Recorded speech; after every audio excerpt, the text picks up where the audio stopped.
Well, Morgan, I'm super excited about our next guest. Let's just go over a brief resume for a second. Ooh. Number one, he hosts a podcast, the Leave Does? Your Legacy podcast. He was Mr. Basketball for the state of Michigan. That's legit. Huge. He wanted to play his college ball at the University of Iowa. Also, I saw this nugget. He holds the Iowa record for most steals in a single game with 9 against Ohio State in 1995. He played the CBA and the IBL. Oh, and he's the father of Keegan and Kris Murray. Let's welcome to the show for the first time, Kenyon Murray. I don't know if it has the same ring. I like it. Okay. Kenyon, how you doing, man? I'm doing good. Just, kind of crazy week, getting ready for the draft next week and everything. So a lot of fun things going on around here. Yeah. That's what we're going to ask you is you have another child who's about to get drafted to the NBA. Last year it was Keegan. This year it's Kris. Little week plus out from the NBA draft. Is it nervous time for you? Or are you like, hey, I've been through this before. We're good. No, I definitely think that there's not as many nerves as it was last year. I think maybe a little bit of uncertainty, I guess, of where Kris will go because he has such a wider range in the draft than Keegan did last year. But I think all the other things that go into preparing your family for travel and all that kind of stuff for the draft, like we have that in the bag. So now it's just Kris finishing out some workouts this week. So yeah. So Keegan is also helping him prepare, right? Like not only with what he needs to do physically, but obviously mentally. Yeah, I think he helped him a lot getting prepared for the combine with the interview process because he had so many. It was just really about keeping his energy up, being excited to meet with all the teams that he was able to meet with. But Keegan helped him a lot with, some of the questions he was going to get and some of the things that they'll probably ask you. Here are some things you need to prepare for when you talk about just kind of the IQ parts of the game and the kind of questions that GMs and presidents and head coaches would ask in the interviews. I think he's probably been more valuable in that area than the physical part. Well, let's talk about raising. Well, number one, you've got a family. It's not just Kris and Keegan, of course, but raising two kids that are one's in the NBA, one's about to be in the NBA. And I think so many people hear about that and they think, okay, maybe the parents were like, you're playing basketball from day one. That's what you're doing. That wasn't really the case with Kris and Keegan. You had them play multiple sports, from golf, flag football, baseball, basketball. Why was it so important to have that balance growing up? Well, I think what I saw a lot of as a coach and then as I got into AAU basketball was just the burnout rates for a lot of these kids. The kids that were specializing really early, it didn't matter if it was football, basketball, baseball, whatever. I started to see a trend of these kids that were just focusing on one sport and how it just grinded them out. And once they got to high school, they really lost the love of the game. And so Michelle was a 4-sport athlete. I unfortunately was a basketball player / viola player. So I only played one sport, but we just thought it was important for them to have that balance because we wanted them to be able to try a lot of different things and figure out what they liked and eventually what they loved and have them make the decision and not have that come from Michelle or myself. And you also, talk about being involved. You coached them all growing up. And I was talking about this with Deuce. My dad coached me a lot growing up in basketball. And I never appreciated him as a coach until I was in college and realized, wow, that was actually one of the best coaches I had.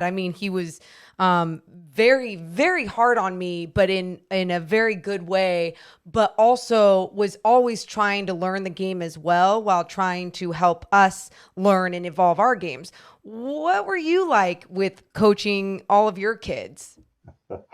Well, Demetrius, our oldest, who we adopted, I coached him as a freshman. He didn't like me after the first meeting. So, he thought I was a few choice words, but, I was hard on them, but it was because I knew how much they loved the game and I wanted to make sure that they maximized the time that they were on the floor. It didn't matter if we were out there for a half hour or 3 hours.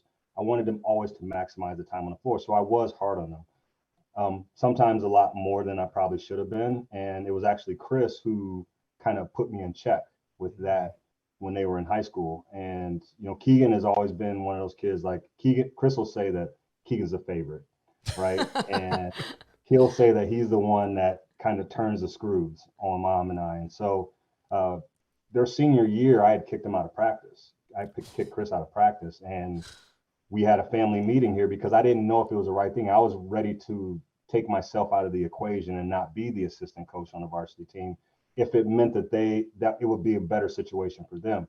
Well, Keegan wanted me there, and Kris basically said, it's not that I don't want you coaching us, it's that we never seem to be doing anything right in your eyes. Like, you don't compliment us like you do other players, even though they were the best players on the team. I didn't treat them the way I treat other players. And so I knew they could take it because I knew there were certain guys I couldn't yell at and things like that on the team. But it was Kris that said, we need to have some kind of boundary. Like, you can be tough on us as a coach, but once we leave the gym, the coach and player stops and it's father and son. And so we made that distinction that night before the season. It was one of our earlier practices in the season before we got started. And that really set the tone for, I think, their development and being away from me and not having me as a coach, but also they had the foundation of understanding like how hard they had to work day in and day out. But it was really Kris that kind of set that tone. And then McKenna came along and she let me know, like, as a freshman, like, yo, Dad, I got a coach over here. I don't need you talking to me in the stands. But so that's kind of how it was. But I think we laid a pretty good foundation, one of respect of their coaches, two, respect of their teammates, three, when you consider yourself the best player on the team, there's a certain level that you have to perform at every single day. And I think that was really the point where their basketball careers just took a huge jump because of that mental maturity that they had. And also it helped me as a dad to be able to step away. So I'm stunned by the mental maturity. Like, I don't know how I would even know how to communicate that at 17 years old or senior in high school, however old they were. That's pretty impressive. Have you guys always communicated like that as a family? We've tried to. I think one of the things that actually helped our communication was that was about the same time when Michelle and I were considering separating and maybe getting divorced. And part of the growth for me during that time was to improve my communication. And so as we were going through that, I was going to counseling and learning like how I needed to be able to communicate to not only my wife, but to my kids. And through that process, we were so transparent with everything that was going on. And we would have family meetings, whether it was about me and Michelle or whether it was about the kids and things that they had going on. So really it was that point in our marital relationship that I learned to communicate better. And I think through that and being transparent, the boys understood like it's okay, one, to not be okay and to communicate that. But then that communication was the basis of how we work through things. And sometimes it breaks down. It's not perfect by any means for any of us, but I think we are the family we are today because we went through that obviously low point in our marriage. We went through it together as a family, and I think that's why we're where we're at today. I love therapy. God. No, it's true. I mean, no, it's just like, just hearing all that. It's like, it's crazy, all the skill sets that you can learn, but especially when it comes to communicating with your partner and people that you love. So yeah, absolutely. So what point did they start to kind of shift and focus just on basketball, and what led to that? Because of course you played, right? You played at a very high level. Was there a moment in time for them where they went, okay, we just want to focus on basketball? Well, I think they've always loved basketball, but they, like I said, they were good in other sports. Baseball was probably their best sport, 7th, 8th grade. Great hitters. Keegan was a phenomenal pitcher. Kris was a phenomenal center fielder. But baseball and basketball, same season, spring, summer. Yeah. And so as we're playing travel basketball, like we had a summer where that we played, McKenna was playing travel softball and basketball. The boys were playing travel basketball and baseball. And we were ripping and running all over the place. And it was between that, I think it was that maybe 7th or 8th grade years when they said, We just want to focus on basketball. And that was when we said, okay, if that's what you're going to do, when we go to the gym, like there's a certain, 45 minutes with me, just that's all I want. And then after that, you guys can do whatever you want. And 3 hours later, we be going home. But they learn how to push each other. They learn how to work. But yeah, seventh, eighth grade, they were really, really good in baseball. And Michelle thought that was going to be the ticket. And think about it, they're both lefties. They're 6'8.5" or whatever. Could have been some good pitchers, but love was basketball. And when they decided that, that's when I knew, okay, now I've got to get better as a coach. And so I started actually training and learning how to make them better players because I wanted them to be better than me. They weren't big, they weren't athletic like I was at that age. And so we really had to work the skill stuff, which was probably my downfall for not being able to play at the NBA level. I had the other intangibles and things like that, but just didn't have the ball handling and shooting that I needed for my size. And so I just really skilled myself up on how to train them to be better in those areas. I know we want kids to, or young adults, kids, teenagers, to try all sports and experience all sports. Were you lightweight super happy when they chose to commit to basketball? Basketball's in your blood. I'm sure there had to be a little bit of you that was like, yes. Yeah, it was, and I, like you said, I coached them all through. So I coached them every AAU team they played on. I coached them except for the last one before their senior year. We actually moved to a different program so they could get more exposure. And that was the first time I kind of handed them off to another coach. And that was great. And he has to this day been their biggest supporters. I mean, NBA teams call him and talk to him about both of them. So he was a big part of their development between high school and college, and obviously not to the NBA. But yeah, I was very happy to answer your question. So at what point did you think, hey, they might have a chance at the NBA? A lot of people talk about both of them being kind of late bloomers, of course, going and ending up at Iowa. But what point were you thinking they actually have a chance to be NBA players? For Keegan, probably, I would say probably the first part of his sophomore year, like up until December. I'm like, okay, all the projections had him in like the 20s or whatever. And he came out of the chute. We weren't playing great competition, but I was like, okay, like he's showing that, he can take this to a different level. And then for Kris, it probably wasn't until like the second half of the Big Ten season where he really started to come on. He got limited minutes. I thought he should have played more, like every dad should, believes their kids should play more. But he was our best player off the bench that year. And I thought, okay, maybe another year and he would be ready. As far as Keegan being a lottery pick, I don't think that really hit any of us until the Big Ten tournament. Wow. Because up until that point, he'd been like, they were like saying late lottery, middle of the first round. And then he had that great run at the Big Ten tournament and just obliterated everybody. And that's when his agent was like calling, he's like, yo, I think he's a top 10 pick for real. And so that's when that happened. But I knew Kris probably needed another year. And that's why he came back this year to make it be known that he could carry a team and be a first round pick too, which he's set himself up for. So what do you offer feedback after games? And by feedback, is it a text? Is it a phone call? And I'm talking both for Kris and Keegan. Yeah, I do. Keegan's quick to tell me that his Sacramento Kings coach is telling this and that. and Kris is the same way. The one thing that I realize is like if I give my feedback, it's always from a tactical point of view, right? It's all basketball, it's X's and O's, because I know them better than any. I know how they move and how they shoot and things like that. So I'll give little things like that. And they may kind of brush me off, but then the next game I'll see that they've made adjustments. So I know that they're listening to what I'm saying. So yeah, I do offer it, but not very much anymore. I think Kris, they both have said it best, like they have a really good foundation. And obviously Kyle McElharney, who's, their trainer and agent, does a great job with their skill development and breaking down film with them. So they have enough people in their ear. Right now, the best thing for me is just being able to keep all the other stuff away from them, all the other adulting stuff that they have to do, and just let them focus on basketball. Well, I think one of my favorite things about you talk about the feedback and breaking down their games when you were on Twitter after certain games, and maybe some people thought that think that they know how basketball is played and they'll say certain things.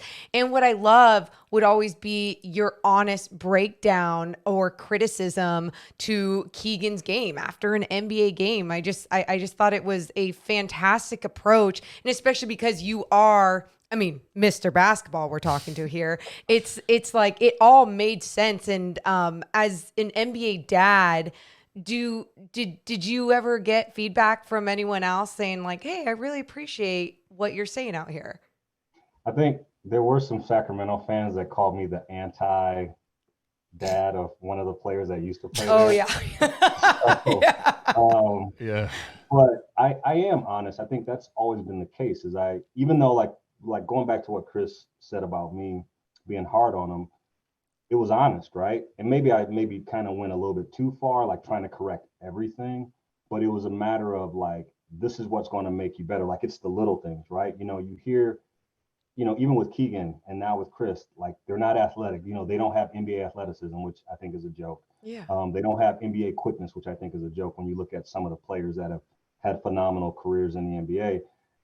It's the little things that they focus on to give them that edge, to be able to get past somebody, to be able to get a rebound, to be able to get their shot off. It's the little things. And so that's where I think I have to be honest with them, right? I have to Yeah. give that honest because a lot of people, they just watch the game as fans. When you watch as a fan, it's so different. As you guys know, as play by play in color, like there's so many other things that go into whether or not a play works or whether or not a guy gets a shot off. And everybody else just sees, the end result. And oh, they blew that defensive assignment. Well, did you see that so and so didn't call out the switch and so and so got hit on the screen and they didn't check or they didn't show and all those kind of things. So I try to be honest with it because I think for me as a dad, I can lose credibility as a coach if I don't, if I don't break things down honestly. I think for me more than anything, I don't want to lose credibility as a coach of a high school team because if they see me going on Twitter saying the wrong stuff, it's like how would my players, respect me for Yes. that? So my job is to break it down as a basketball coach.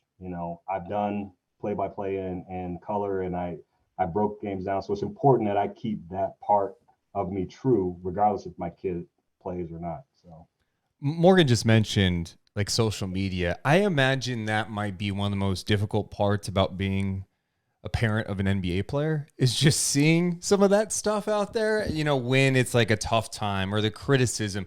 What is the biggest challenge about being a parent of an NBA player? I think the toughest thing is that most people don't see them as people. Most, they see them as something more because they're on TV, because they make unbelievable amounts of money. They feel like that gives them the right to say anything to them. And we've seen instances where fans have crossed the line, whether it be in person or on Twitter and things like that. I think that's the toughest thing. And I've definitely had to step back a couple times, like where I've been tweeting or I've been texting or putting a tweet together and I've kind of sat back and go, okay, let me not do that. I think that's the toughest part about being a parent is because you see him as your kid. You see him as a 22-year-old, basketball player, and everybody sees him as this huge figure. And so I think that's the toughest thing for us. Like my wife, Michelle barely looks at social media. Good. I'm on it a lot, obviously because of podcasting and that kind of stuff. And I just kind of like what's going on. Obviously to do our job as podcasters, we need to be connected and following all that kind of stuff. But that's probably the toughest thing is to know, like when Kris and Keegan walk in our door, they're, K and K, they're our boys that, we've raised for 22 years. They come home and want to lay on the couch and just cuddle with the dogs. Like those are our kids and people don't get to see them that way. So I think that's the toughest part as a parent. Yeah, I can only imagine. I mean, verbally rip people apart. And then that's not the right approach because you're just dealing with weird, wrong people. But okay, we want your honest dad breakdown of Keegan's rookie year as a Sacramento King. As a dad, I would say that he probably did a little bit better than I thought he would. You know, one of the things that, and I'm saying this because of just his consistency, right? Because of the ups and downs. Like he had a rough November. We had a lot of things going on in November. First time on the road, trying to figure out,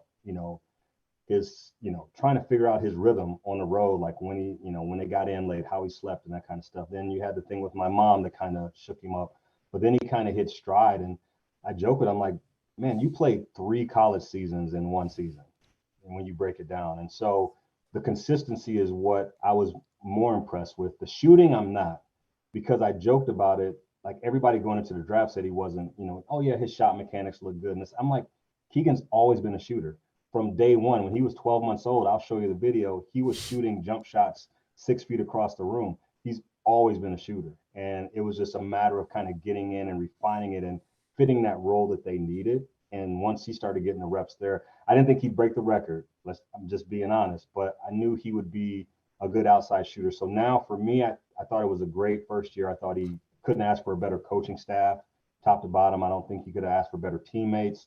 I say that team seems a lot more like a college team to me than it did a professional team, just because of how they got along and they interacted.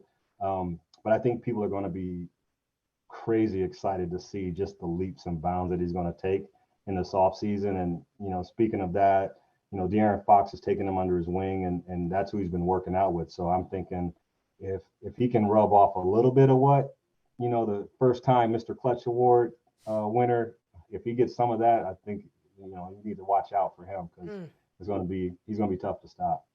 Yeah, I just think about, for Keegan, the experience he got. Most lottery picks go into situations where it's rebuilding and they kind of grow with their new teams. You see it in Sacramento during the playoff draw. They had a lot of lottery picks, and Keegan goes to a situation that was on the upswing, right? They make the big Sabonis trade, the trade deadline before drafting him, and he gets to play with a new coaching staff, a system that I think just worked well with the ball movement, off ball movement, the shooting, the size of Sabonis, what Fox can do.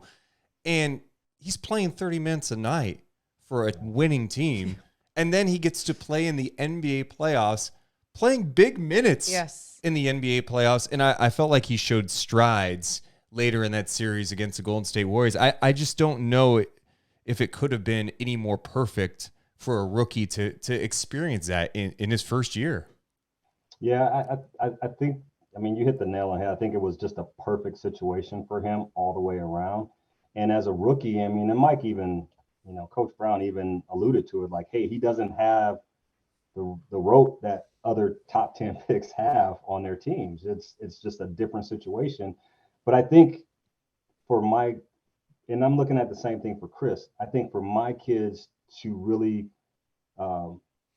reach their potential, they have to be in a system that can see their value and what they bring to the table, not necessarily just points and rebounds, but it's the basketball IQ, the things that, taking a charge here or there, those kind of things. Like I want them to be in a situation where people can see their value beyond the physical tools that most people look at when you talk about drafting a player.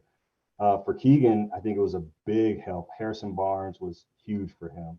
Domas taking him under his wing. I just think that there were so many guys that poured into him from different areas, outside of the coaching staff, that really helped him develop and really show him the rope, so to speak. So I think, like I said, I think the sky's the limit. Obviously, we knew we wanted to go a little bit further, so I think we're a couple pieces away. But I think the strides, the one thing about Keegan that people need to know is he's his toughest critic.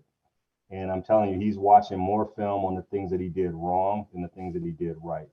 And I think that's where you're going to see that jump from him. And he's just like Kris. Those two guys, they joke about it, that I would pull out the old Iowa Hawkeye films when I played and show them this kind of stuff. And they said, I think Dad just wanted to watch himself, which might have been true back then. But part of it is showing them how to watch film, showing them how to break things down, because I would do game film breakdowns in high school.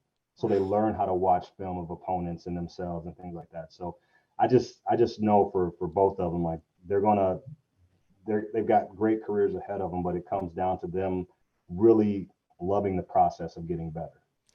What was the biggest challenge of having your twin sons play all their lives together and then play separate this first year? I mean, for you as a dad trying to, consume all these games, or as a family trying to consume all these games, but what was the biggest adjustment or challenge?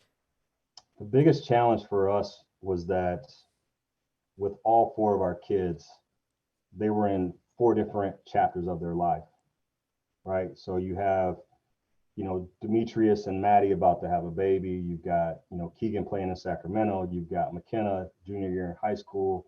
You've got Kris still at Iowa. So the toughest thing for us was balancing what we did as parents for each of them, right? Because the toughest thing is they see themselves one way as your kids. And obviously there's certain things that they feel that they need as kids from their parents. And most time it's time, right? And, full transparency, Kris felt that Keegan's basketball was more important than his early in the year. Like, I wouldn't even say early in the year. I think it was like it came to a head around Christmas.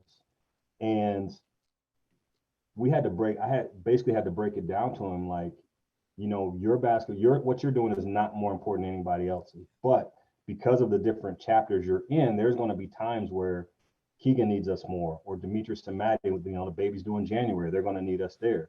I go, when April hits, bro, I said, April to July is all about you. Like, it's all about Kris. And then we hit August, and then it's McKenna back in volleyball and things like that. So that was probably the toughest thing for us to adjust to as parents. And then, my role is one way, and then Michelle is a mom, right? Now you have each one of our boys has a significant other. So that changes how mom is in their life too. And so really, it wasn't the travel, it wasn't trying to get the games or watch games. It was the dynamic and how we parented and how they needed us to parent them. That was probably the toughest thing that we had to go through this year. We've got more with Kenyon Murray coming up, but we should mention that today's podcast presented by our buddy Sean Stanfield over at guaranteedrateandrate.com/Sean Stanfield. Morgan, Reagan, buying a house can be confusing. It can be. Do I have the money to do it? How do I start? Yeah, those are like the first couple of questions, correct? Does it make sense for me right now to buy a house? That's the one. Don't ask me and Morgan, but we can point you to a guy that we've known for a decade, and that's Sean Stanfield and his team over at guaranteedrateandrate.com/Sean Stanfield. It's great because you can hit up Sean and talk about what you're trying to do, and he'll tell you point blank, yeah, it's not going to work. He'll take all your numbers and make it make sense for you. Or if it doesn't make any sense, he's just going to shoot it to you straight. Yeah, he's not just trying to get you in a house by any means necessary. He's helped many of our podcast listeners before, whether it's getting into a house or refinancing theirs. So hit him up today at rate.com/Sean Stanfield. That's rate.com/Sean Stanfield. You can also call or text him at 916-276-7563. That's 916-276-7563. Equal housing lender subject to credit approval. NMLS ID number 349707. Company NMLS ID number 2611. NMLSconsumeraccess.org. Thanks so much to our friends at Guaranteed. Right. Guaranteed. Right. We're also presented by a New York Times best-selling author. She has been at the top of the Amazon charts. And she did it by being self-published. The big bad book publishers said, no, your shit sucks. Yeah. And so she literally said, I like writing. I'm going to keep writing. Self-published, and what do you know? It's turned out okay for the one and only T.R. Reagan. She had a dream. She's living her dream. And if you are into crazy, weird, can't even go to bed, you're going to have nightmares, thrillers, make sure to check out her books. I was too afraid for like the first 15 years to read these books after they were published and millions of people were reading them. So finally, this last few weeks, I've been reading all of her books and I'm obsessed with them. So make sure to go to trreagan.com. You can search them all there, or just go to amazon.com. You can get audio, you can get Kindle, you can get hardcover copies, whatever you need to read. It is all there. I also imagine, to what Morgan was just talking about, Keegan and Kris, twins, played basketball with each other their whole lives. And this was like the first time they're apart, right? Like probably the longest they've ever been apart. I'm guessing. And then you're going through stuff. There's family things going on with, like you mentioned, with your mom who had the health issue. that's just another level that of adversity that maybe as a family you're not used to tackling. Yeah, it was. I still, it's funny because I still say Kris and Keegan, even though I'm talking about one or the other one, right? It's like, it's just ingrained in me to do that. But I think for them, the toughest thing was so All-Star weekend, Keegan played in the Rising Stars game. I think it was a Friday. He flew back Saturday morning to watch McKenna and I's playoff game that we played, and then we drove to Northwestern to watch Kris play. That was the first time. So this is in what, February? So they hadn't seen each other physically since August. Wow. So Keegan left to go to Sacramento August 16th, which was 3 days before their birthday. So first birthday apart, and they didn't see each other until physically till February. So, I know that was tough for them. They're not one to show emotion a lot. And so the best thing I don't even think they hugged before Keegan left, because it was tough. It was the first time for them being apart. But I think the best thing that we've seen is, and you'll see it too, Kris and Keegan couldn't be more different. For all the similarities, they couldn't be more different. And a funny thing, his first interview at the combine was with the Kings. And I talked to I talked to Wes, and Wes said that they said to Kris, in 25 minutes you said more than Keegan said all season. So people will see the differences there, and I think that's really where Kris has made a big splash, is just through his interviews and his not necessarily his basketball, but just his confidence in himself. Being able to come back to school and do it. Everybody's, Keegan's better. He's like, just wait. So I'm looking forward to his journey and wherever he lands. Like, we may want him I figured you guys would ask me like where we wanted him to go, and so I've been thinking about that a little bit. But that's funny. You know what? I don't know that we were going to. I was like, I don't want to put him in a tough spot, but now I kind of want to hear. Yeah, I mean, if you want.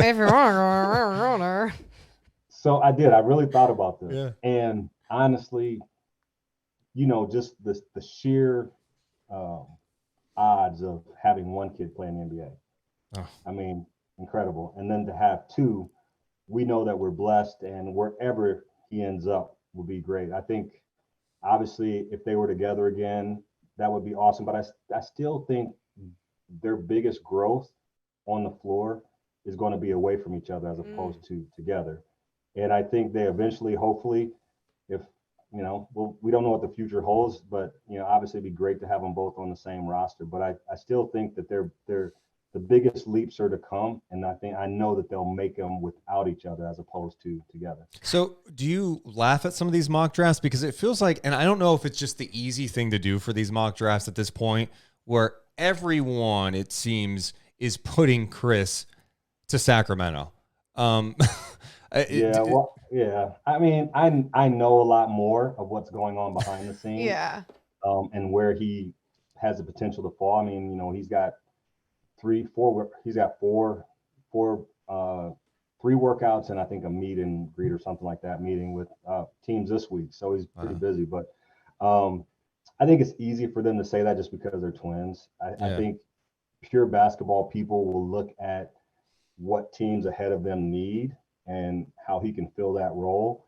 That's how I look at it, honestly. I mean, I do follow mock drafts and I joke about it because I'm like, oh, it'd be great if he goes here. It'd be great if he goes here. And, oh, he really liked this visit. But in the end, I think we'll make whatever work. I just love how realistic you are, and like your perspective of, hey, no matter where he goes, like there's going to be so many positive angles here. They're going to grow. We're going to grow as a family.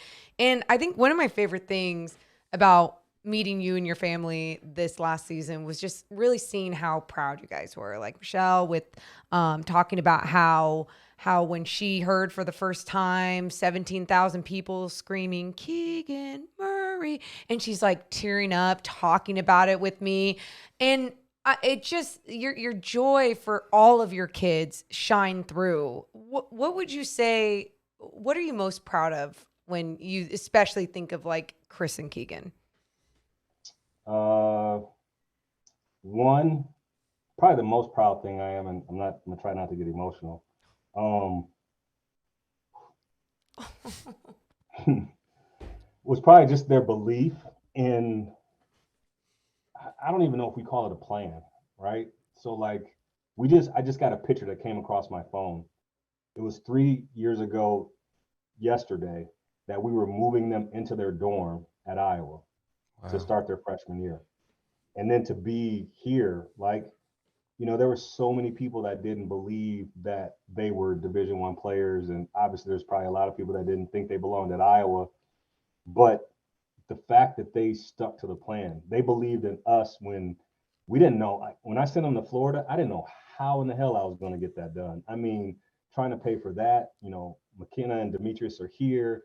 Michelle's done. I mean, it was like, I joke about it, I was like, I was robbing Peter to pay Paul. But that was the one thing, and I might have mentioned it to you, that's the one thing that we said, you have to do this. Like, if you want to reach the basketball goals you've set, you have to go to prep school. You have to do this. So I'm proudest in them believing in us, them believing in each other and pushing each other. And then the support that they get from McKenna and Demetrius, they have like, they're all in this little, what is it? Group text or? Snap, yeah, Snap, but they do Snapchat. So, I don't do Snap, Michelle doesn't do Snap, but they have this Snapchat group with just the kids, and the way that they support each other in that, I think we're blessed as parents to have, all four of them. But when it comes to those two, man, like they believed in each other. They never deviated from the plan. They knew what they wanted to do. They didn't let any outside noise distract them. They didn't let what maybe some of their teammates were doing deter them for what, they wanted to accomplish on the floor. And I think that's what we're starting to see now, which is why I think that their careers are I think they have a chance to be really good for a really long time, but it's because of that work ethic that they've developed over all these years that I think is really probably the biggest reason why they're where they're at. And was I a perfect dad? Nope. Was I a perfect husband? Nope. But, I think I always strive to be. And I think that I've grown more in the last 5 years, probably more than they have. But I think that growth for me has allowed them to see that you don't have to be perfect every day. You're going to have ups and downs. You're going to make mistakes, but it's like if I can show them that it's okay to go through that and to own it, then I think I've done my job as a dad if I can do that. So, man, well, I appreciate you being vulnerable and opening up about that too. That's awesome. Yeah, that's tough. When you talk about that, man, it's because I heard all the doubts. Like even when they went to Iowa, they're like the only reason they got a scholarship was because of their dad, and Kris was an add-on, because they wanted Keegan, and so you talk about like the social media here in Iowa, the message boards here were brutal. Wow. And now it's just funny, like there's been so many times I just wanted to put a post up on the Hawkeye message board that said "I told you so," but but by them being in the NBA is saying it without saying it, right? Yeah. A little bit. But why not type it? It's funny you mentioned social media too, because Keegan's a young man and he's not really a social media guy at all. It seems like he's like basketball. That's what he does. Family. He golfs a little bit. And people look at him as this quiet guy, and I'm sure he's a little quiet, but I think sometimes that gets mistaken for meaning you don't have emotions or you don't care out there.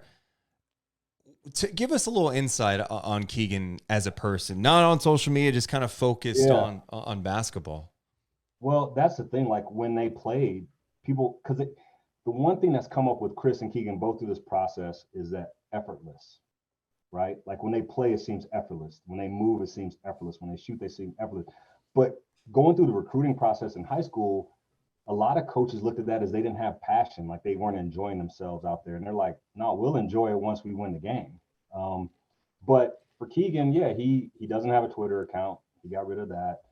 He does have Instagram, which he very rarely posts on that.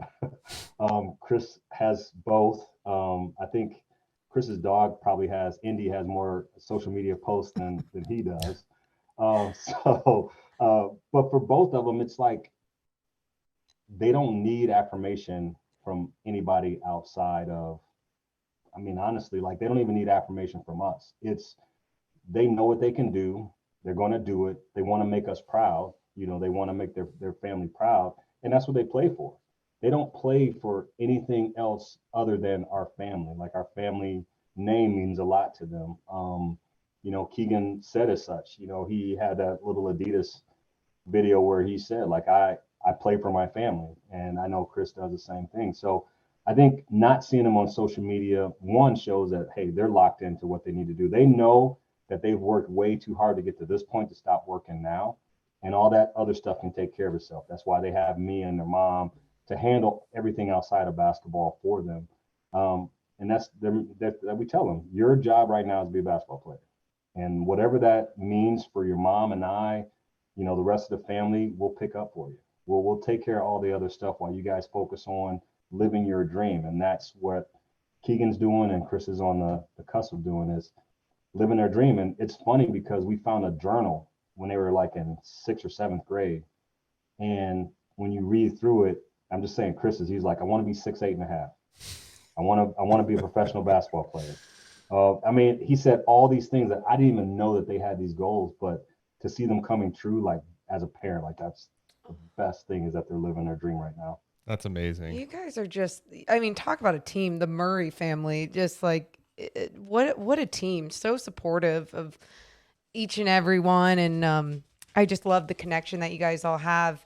You know, I know we have talked about Michelle and when the first time she heard Keegan Murray. What about for you? The first time when you heard an entire NBA arena screaming your last name, but your son's full name?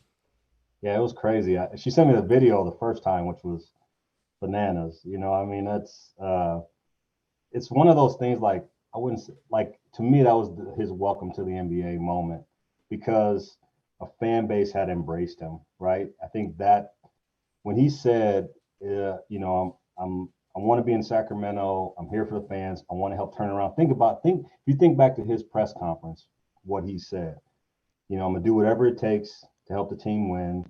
I want to help turn it around. You know, we're going to make the playoffs. Like, all those things. Granted, it took a whole organization to get that done, but that was his mindset. And everywhere they've gone, they've won. We hadn't won a high school conference championship since 1998. We won it their senior year. Iowa hadn't won a Big Ten championship in 16 years.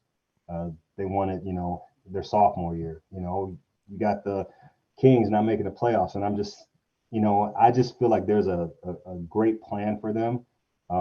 We don't know what it's going to look like at the end. You know, only God knows that. But there's something about them that, even as their dad, I think is very special. And I feel like God has definitely put his hand on them in a certain way, where they're able to affect people around them for the better. And if it results in wins or it results in money being raised for the Children's Hospital or Special Olympics, I just feel like their story is so much more than basketball. But, you know, to go back to that, to have that kind of acknowledgement, oh man, like, you can't beat it, you know. And it's, I don't know, I'm biased, but I think it's the best cheer in the league. It's pretty good. Yeah. It's pretty good.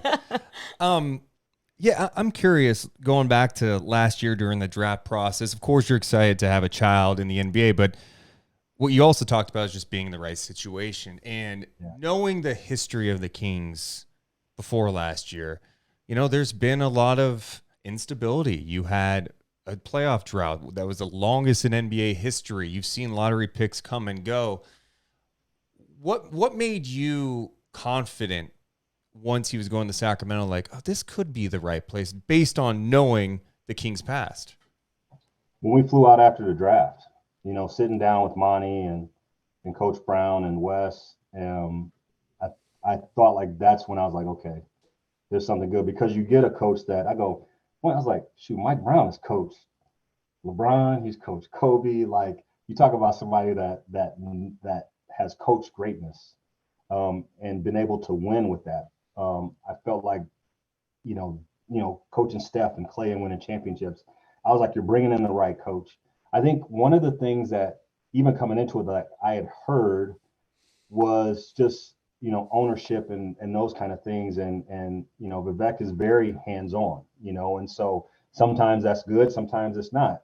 And so, you know, there were a lot of different stories floating out there, but after meeting him and I think the best thing he did was when you look at just administratively how they put people together, Monty and West, and they have the right people, and then allowing them to do their job, right? Like that's, you hire good people and let them do the job that you hired them for. I saw that, those couple of days we were out there after the draft, and felt really comfortable with that. And obviously, Jordy was great for Keegan, being able to coach him in the summer league, and they created a relationship. And Doug, and then, just being around, like, I mean, even down to the people that helped, like Mel and Penny, that helped with like tickets and all that kind of, like everybody in the organization has been phenomenal. And so yeah, when we came out there after draft, like we were like, this is going to be a solid place. And Sacramento is like, Des Moines in California. It's a Midwest city, and it fits Keegan to a T. Like he's slow motion. He doesn't like it too fast, too loud. So everything just seemed to work. Knowing all that history and everything that was going on with this organization for so long in the playoff drought, what were your emotions like watching Keegan and this team play in the playoffs? Well, first two games, I was like, who the hell is that? He looked like he didn't look like my kid. I was like, come on, bro. Like, you gotta get this going, man. Even De'Aaron said it just took a half for him to figure out how Golden State was going to play him. It's taking you 2 games. But now, all joking aside, once again, like, he went back to the film those 2 games and made adjustments game 3, and that was to see. Honestly, I didn't really care what happened in the series. I thought the experience was going to be phenomenal for him, but it was even better to see him make adjustments on the fly. Yes. And make an impact and help win games. Even game 2, he didn't score, but he played better. And then everything kind of started hitting game 3. So for me watching him, it was like, what kind of growth is he going to have, right? And you get a taste of how hungry you guys want to be coming back the next year. Like you were that close, to getting to the second round and that kind of thing. So that was the best part for me, is just seeing him grow in the moment. And then obviously being out there with Kris, watching him play, having Kris in the stands and watching him play in that first round, like it was interesting, because I was like, are you ready for this? He was like, yeah, I am too. So, I think it actually just fueled Kris even more, like, yeah, like I know I can do this. Watching his brother do it, it's yeah, I'm so excited for them. I'm just so excited.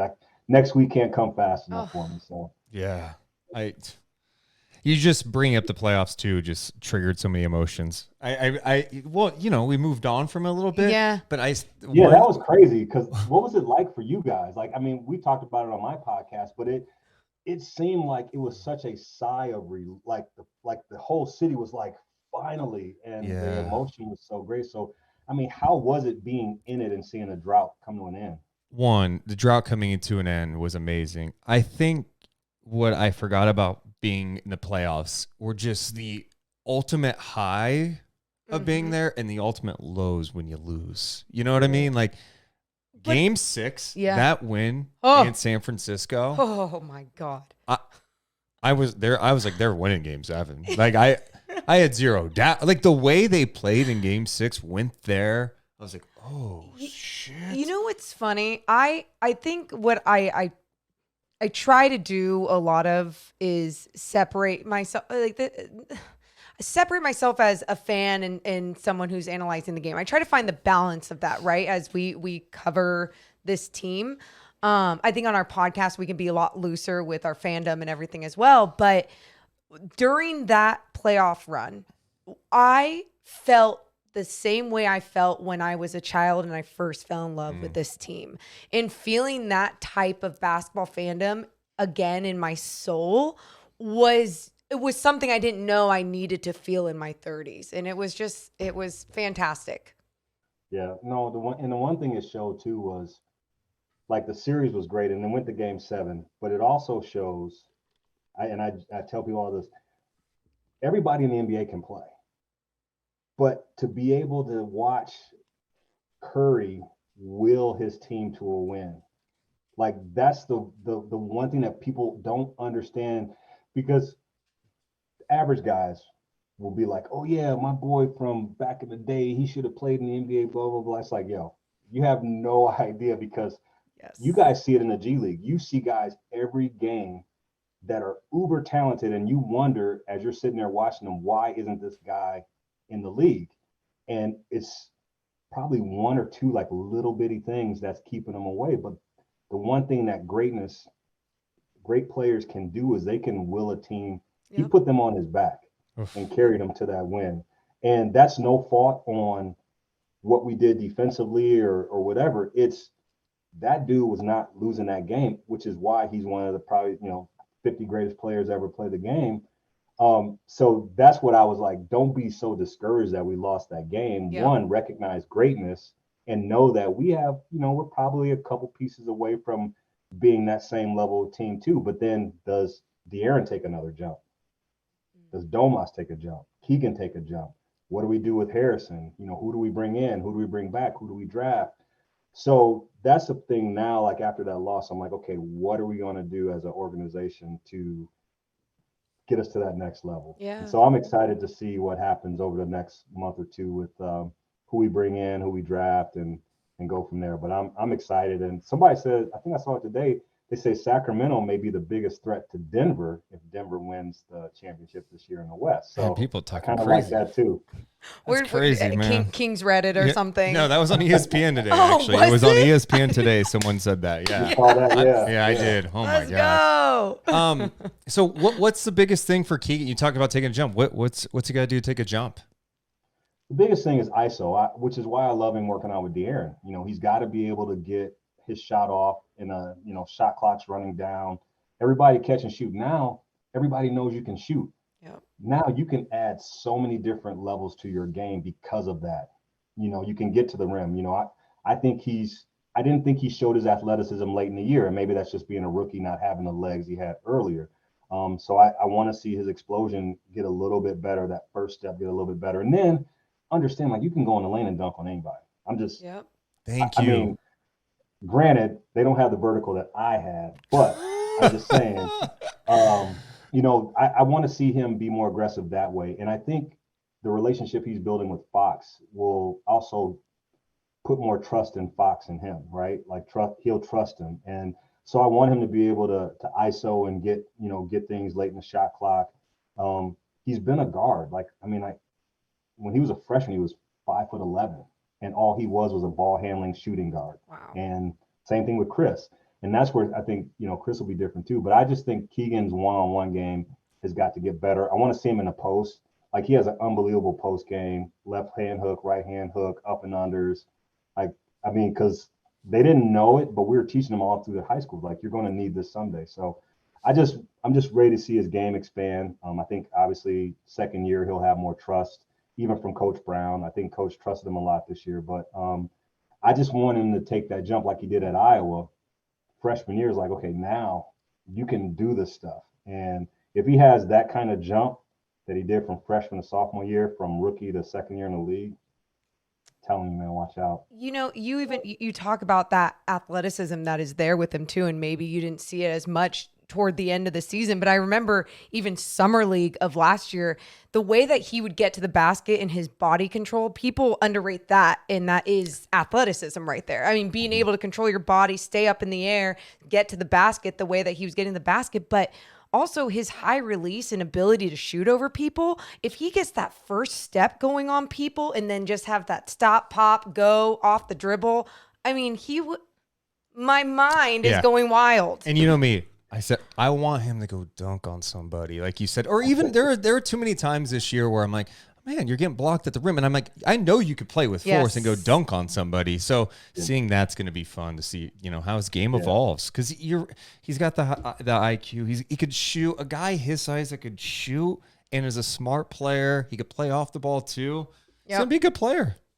Yeah, for sure. I mean, like what he did in that last regular season game in Denver, when he went down the middle and dunked, he postered him and he just got up and ran the other way. Like there's no bravado about him. But I'm like, bro, you can do that all the time. Like just do it. But I think I think too, don't count out like his jump on defense too. I think he'll have a big jump there. Understanding, being stronger. I think he told me he's like 220, 221 now. So as long as he can build that strength and size and keep that quickness, I think he's going to be better on the defensive end too. And I think he can be a better rebounder. So I think there's a couple of areas that I really want to see improvement on. 4.5 rebounds is good, but he can be 8 or 9 a game. And so I think that's where I want him to round out his game a lot more. And he definitely needs to get to the free throw line more. That drove me bananas. Like, bro, get to the free throw line and shoot free throws. Yep. Come on. Yeah. I love that. Yeah, because he's so capable. He's so capable. Yeah. It's gonna be fun seeing him take all these leaps, especially because when you have such a high IQ, smart player that is just a student of the game and is obsessed and addicted to the game, it's only going to get even more exciting. You coach your daughter's team right now, and your coach, you played ball, you coached them growing up. Just from the kind of outside looking in, like your thoughts on what this Kings coaching staff was able to do this year, not only with Keegan, but with the team. You mentioned Mike Brown and his resume, Jordy, Doug, a lot of talented coaches on this staff. What jumped out to you about this coaching staff? I think more than anything, and I actually am going to implement some things that I saw this year, was just the autonomy he gave his assistant coaches, whether it was Jordy in the timeout or Jay, Triano in the timeout. Like, he let them do their thing. Like, there's a reason they're on his staff. They all bring different strengths to the table. And I think the ability to kind of balance that, and there's some things he did. You kind of like just take the Toronto game. Like, they were struggling and he gets thrown out and Jordy takes over. And it's kind of like, there's little things like that people that don't know the game goes on. There's a lot of things that are done intentionally during the game to maybe get people going. But I thought just his ability to read his team, coach hard when he needed to coach hard. There's a couple of times I was like, why isn't Keegan back in the game? You know what I'm saying? Like, I was just kind of like, as a dad, I'm like, dude, he didn't get, somebody else didn't do their job. He shouldn't be out. But I think he did a great job of pushing the right buttons, allowing the coaches to do their job. And I think it all came together. And like I said, that's why we broke the 16-year playoff drought. And I think moving forward, the staff, obviously it would have been bad to lose Jordy, but he's coming back. So excited about that and what we can do next year. So that's the thing. Jordy's he's going to get hired at some point to be a head coach. I know, in the NBA, but that's so what you got to enjoy him while he's here. Now. Enjoy it now. The one thought I just had just about Kris real fast. I of course I'm happy that your son's going to the NBA, but I just can't imagine a situation where Kenyon is saying if Kris is on Golden State or the Lakers, and you're wearing like a Lakers hat or a Warriors hat. That would, I don't know if I could. I need to find a designer to do the split. No, not with those. Yeah. Oh God, no. That's my worst nightmare. Honestly, that hurts my heart a little. I don't want to think about it. I mean, with like Steph and Seth, it wasn't that big of a deal because they didn't play on like rival teams. But you think about like where the Lakers and the Warriors are in the draft. Yeah. Why we got to think about this right now? I just was being honest about it. I'm just being honest. You don't have to think about this yet. Don't think about it. No, like I said, it doesn't matter. I want a great fit. Yeah. For him. We're just going to enjoy the next. I mean, like I said, next week can't come fast enough. Yeah. I think the girls have picked out what they're going to wear. So, we go to the draft, it'll be great. So, I'm just excited for Kris to be able to go through it, experience it himself, right? It was great for Keegan to go through it. I think, there's the Thompson twins are going through it together this year and good draft. And I think there's something to be said about Keegan going through it and now Kris going through it, because they've been synonymous for so long. For them to be able to have their own moments. I mean, as a dad, I'm just happy that Kris gets this moment to himself and, gets the shine and gets the attention and stuff like that. Because they've always been K and K. They've always been Kris and Keegan, and now it's Kris's turn. So sorry about the dog. No, don't even worry. We got dogs running around all the time. Just want to thank you for taking the time, and congratulations to you and the family too. Like we spent so much time talking about Kris and Keegan and what they've accomplished, but it's a whole team that makes this happen. You all deserve this. Yeah, and we appreciate your vulnerability and just hanging out with us and talking about things. Absolutely. No, I appreciate you having me on the show, and yeah, we'll connect after the draft. Absolutely. Well, that's the one and only Kenyon Murray.